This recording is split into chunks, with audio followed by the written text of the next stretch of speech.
오늘 아주경제 오피니언 면에서는 먼저 이병종 숙대 교수의 청년 실업 문제와 해외 진출을 소개합니다. 필자는 지난 7월 취업자가 전년 대비 단 5,000명 증가하는 데 그쳐 2010년 이후 최악의 실적을 보였는데 정확한 이유를 당장 규명하기는 쉽지 않다고 말합니다. 그러나 확실한 것은 이러한 소식들이 많은 한국인, 특히 젊은 층에게 심한 자괴감과 패배감을 안겨준다는 점에 주목합니다.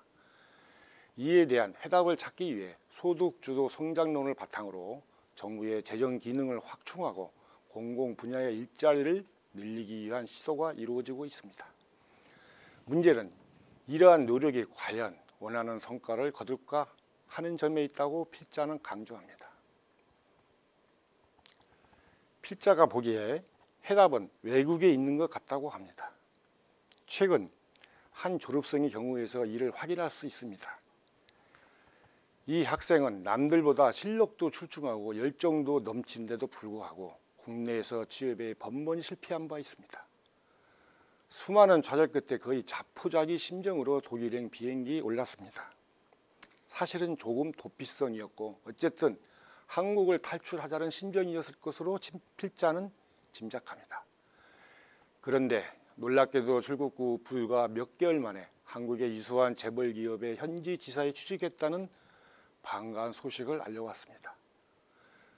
뿐만 아니라 국내에서 전임 교수 임명되는 것이 하늘의 별 따기인 현 상황에서 영국에서 전임 교수직을 받은 한 졸업생, 국내에서 외교관이 되는 것이 바를 꿈에 들어가는 것처럼 어려운 마당에 싱가포르 주재 한국 대사관에 취직한 졸업생, 그 밖에도 많은 졸업생들의 해외 다국적 기업, 국제기구 등의 직장을 얻어 자랑스러운 소식을 전하는 경우가 많습니다.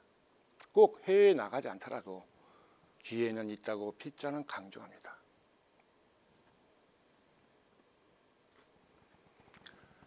다음은 김도영 기자의 선거 ABC가 없는 여야 당대표 선거라는 제목의 칼럼을 소개합니다.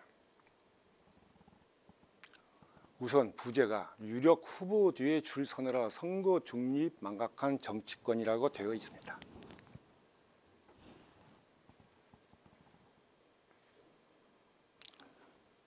오는 25일이면 집권 여당인 더불어민주당의 지도부가 선출되고 다음 달 22일엔 바른미래당의 지도부가 선출됩니다.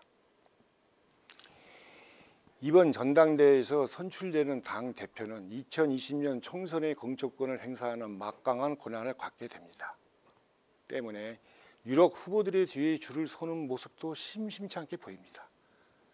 정치권에서 자신이 지지하는 후보를 공개적으로 드러내는 것은 나쁜 일은 아니고 오히려 건강한 경쟁을 위해서 권장해야 할 일일지도 모릅니다. 다만 선거 관리를 맡은 이들이 지지 선언을 한다거나 스스로 정한 룰을 위반하는 것은 매우 곤란한 일입니다. 민주당에서는 앞서 몇몇 의원들이 유력 후보인 이해찬 후보 지지를 선언한다거나 친문 핵심으로 불리는 인사가 김진표 후보의 지지를 선언했습니다. 민주당 당규는 국회의원, 시도당 위원장, 지역위원장이 공개적이면서 집단적으로 특정 후보를 지지하거나 반대하는 행위를 금지하고 있습니다. 이에 당 선거관리위원회는 해당 의원들에게 구두로 경고하고 재발 방지를 요청했습니다. 바른미래당은 한술 더 뜹니다. 당 선거관리위원으로 활동했던 인사가 전당대회가 채 끝나기도 전에 손학규 후보 캠프로 달려가기도 했습니다. 민주제의 꽃은 선거라고 합니다. 유력 후보들 뒤에 줄서기에 바쁜 그들을 보면서 선거의 기본을 다시 생각하게 됩니다. 이상 아주경제 편집국장 이용훈이었습니다.